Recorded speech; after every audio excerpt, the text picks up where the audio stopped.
On Monday, March 27th, I breakfasted with Johnson at Mr. Strahan's. He told us that he was engaged to go that evening to Mrs. Ibington's benefit. She was visiting some ladies whom I was visiting, Johnson said, and begged that I would come to her benefit. I told her I could not hear, but she insisted so much on my coming that it would have been brutal to have refused her. This was a speech quite characteristical. Johnson loved to bring forward his having been in the gay circles of life, and he was perhaps a little vain of the solicitations of this elegant and fashionable actress. He told us the play was to be The Hypocrite, altered from Kibber's Nun-Juror, so as to satirize the Methodists. I do not think, said he, the character of the hypocrite justly applicable to the Methodists, but it was very applicable to the non-jurors. I once said to Dr. Madden, a clergyman of Ireland, who was a great Whig, that perhaps a non-juror would have been less criminal in taking the oaths imposed by the ruling power than refusing them, because refusing them necessarily laid him under almost an irresistible temptation to be more criminal. For a man must live, and if he precludes himself from the support furnished by the establishment, will probably be reduced to very wicked shifts to maintain himself. This is not merely a cursory remark, for in his Life of Fenton, Johnson observes, with many other wise and virtuous men who at that time of discord and debate about the beginning of this century consulted conscience, whether well or ill informed, more than interest, he doubted the legality of the government, and refusing to qualify himself for public employment by taking the oaths required, left the university without a degree.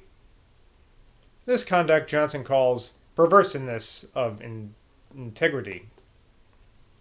The question concerning the morality of taking oaths of whatever kind imposed by the prevailing power of that time, rather than to be excluded from all consequence, or even any considerable usefulness in society, has been agitated with all the acuteness of casuistry. Casuistry. C-A-S-U-I-S-T-R-Y.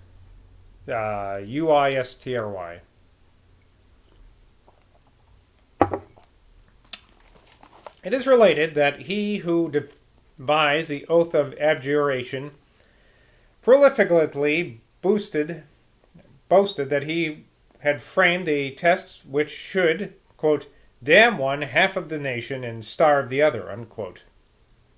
Upon minds not exalted to inflexible rectitude, or minds in which zeal for a party is predominant to excess, taking that oath against conviction may have been palliated under the plea of necessity, or ventured upon a heat, as upon the whole producing more good than evil.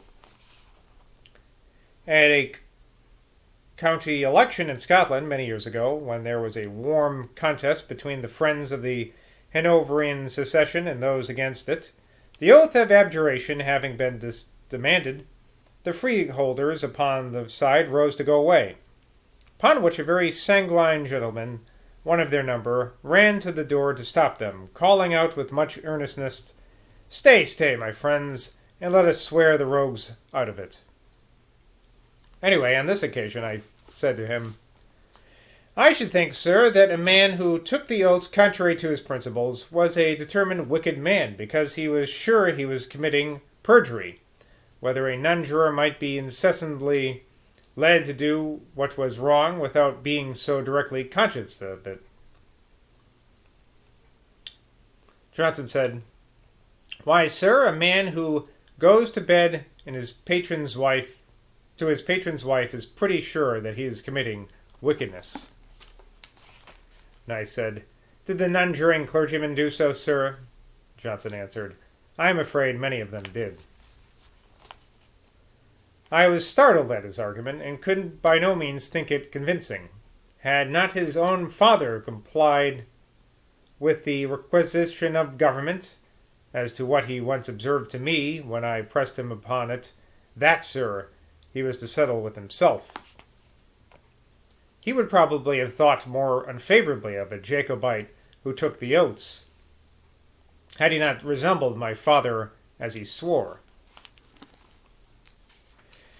Mr. Stratham talked of launching into the great ocean of London in order to have a chance for rising into eminence, and observing that many men were kept back from trying their fortunes there because they were born into a competency, said, "Small certainties are the bane of men of talents," which Johnson confirmed.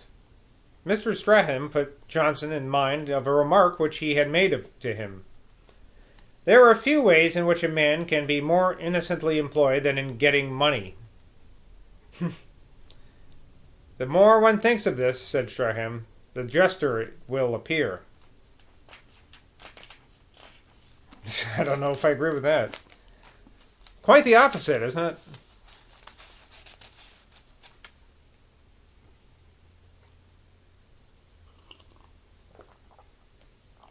Mr. Stratham had taken a poor boy.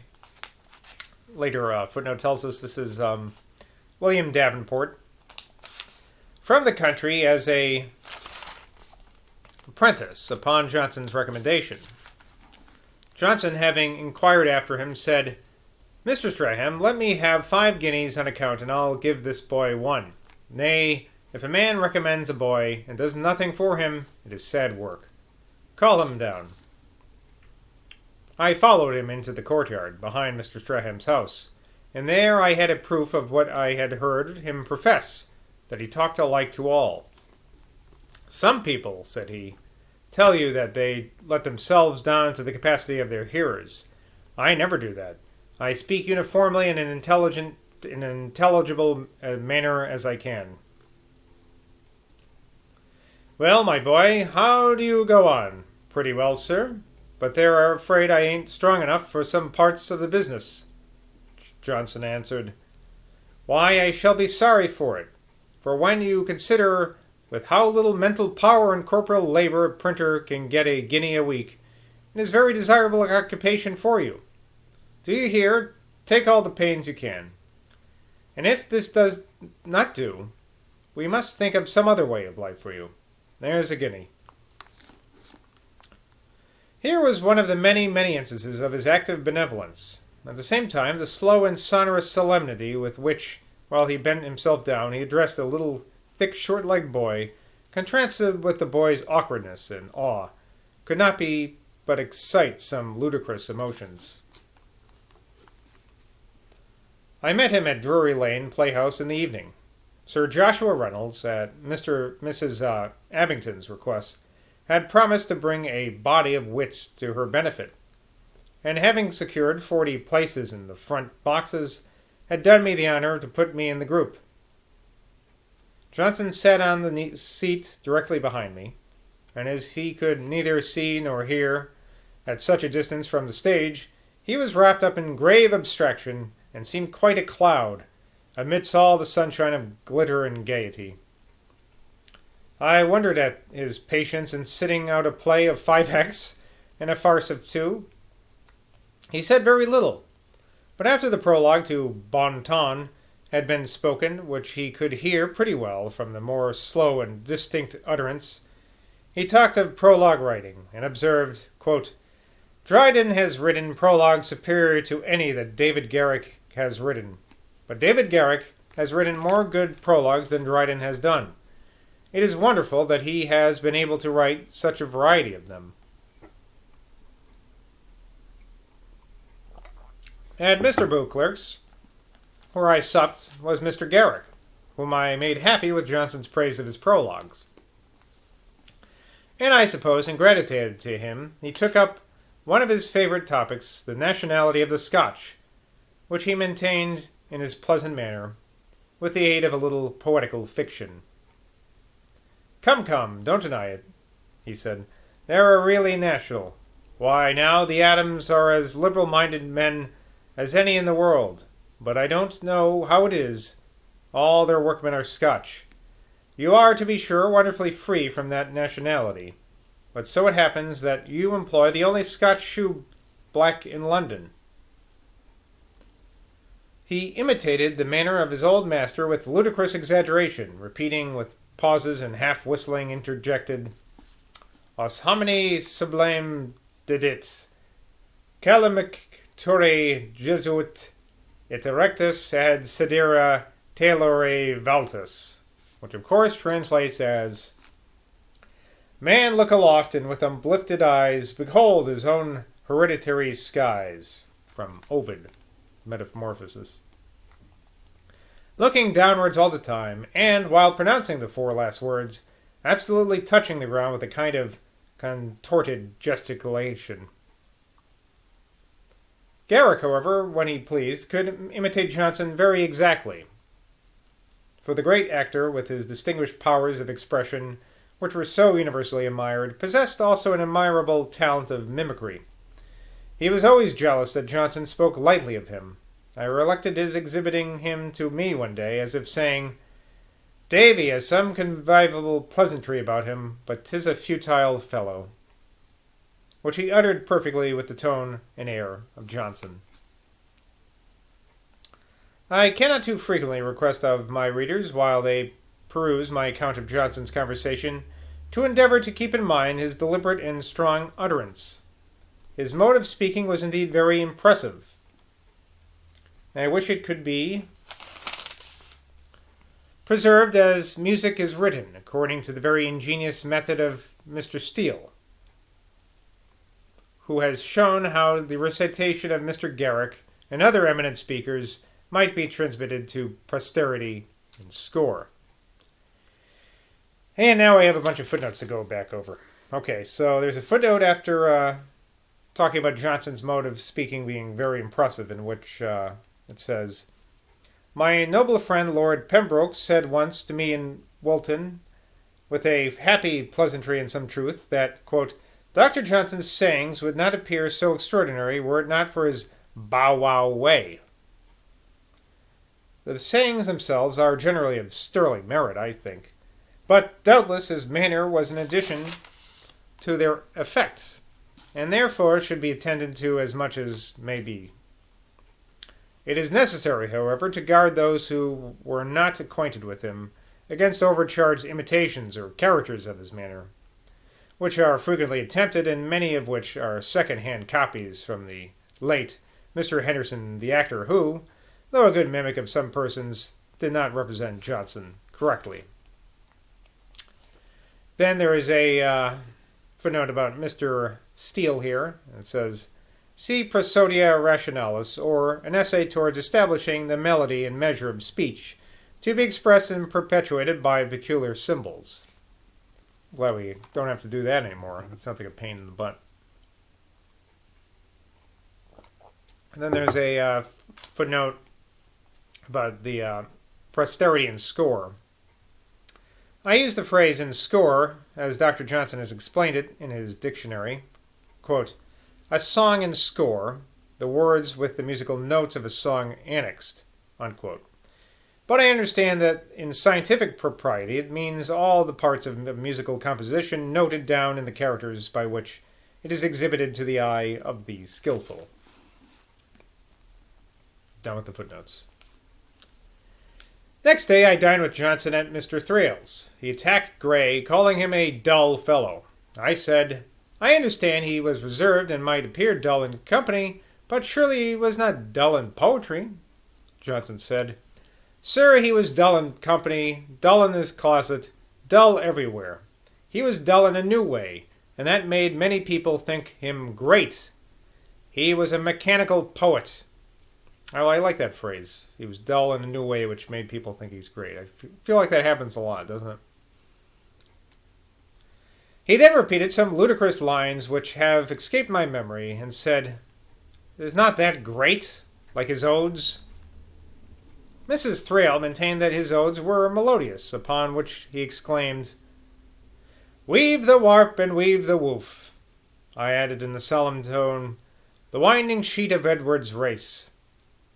There is a good line.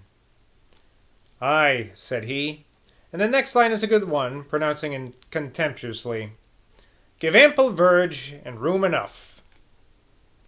No, sir, there are not two good stanzas in Gray's poetry, which are in his Elegy in a Country Churchyard. He then repeated the stanza, "For whom to dumb forgetfulness a prey," and etc., mistaking one word, for instead of precincts he said confines. He added, "The other stanza I forget." A young lady who had married a man, footnote here says that this is Lady Susan and William O'Brien, much her inferior in rank being mentioned, a question arose how a woman's relations should behave to her in such a situation. And while I recapitulate the debate and recollect what has since happened, I cannot but be struck in a manner that delicacy forbids me to express. While I contended that she ought to be treated with an inflexible steadiness of displeasure, Mrs. Thrale was all for mildness and forgiveness, and, according to the vulgar phrase, quote, "making the best of a bad bargain," unquote. Johnson said, "Madam, we must distinguish. Were I a man of rank, I would not let a daughter starve who had made a mean marriage, but having voluntarily degraded herself from the station which she was originally entitled to hold, I would support her only in that which she herself had chosen, and would not put her on a level with my other daughters. You are to consider, madame, that it is our duty to maintain the subordination of civilized society, and when there is a gross and shameful deviation from rank, it should be punished so as to deter others from the same perversion." Eesh. 1,700 people. I don't know. 1775 now. After frequently considering this subject, I am more and more confirmed in what I then meant to express, and which was sanctioned by the authority and illustrated by the wisdom of Johnson, and I think it of the utmost consequence to the happiness of society, to which subordination is absolutely necessary. In it is weak and contemptible and unworthy in a parent to relax in such a case. It is sacrificing general advantages to private feelings. And let it be considered that the claim of a daughter who has acted thus to be restored to her former situation is either fantastical or unjust. If there be no value in the distinction of rank, what does she suffer by being kept in the situation to which she has descended? If there be a value in that distinction, it ought to be steadily maintained.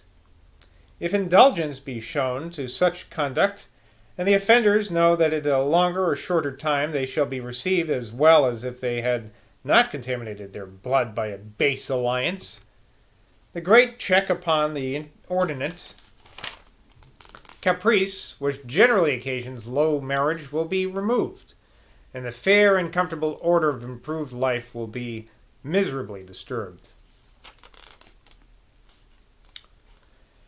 Lord Chesterfield's letters being mentioned, Johnson said, quote, "It was not to be wondered at that they had so great a sale, considering that they were the letters of a statesman, a wit, one who had been so much in the mouths of mankind, one long accustomed verum volitaire per ora," which I believe translates as to flit conqueror through the mouths of men, which is again from this time from Virgil, Georgics.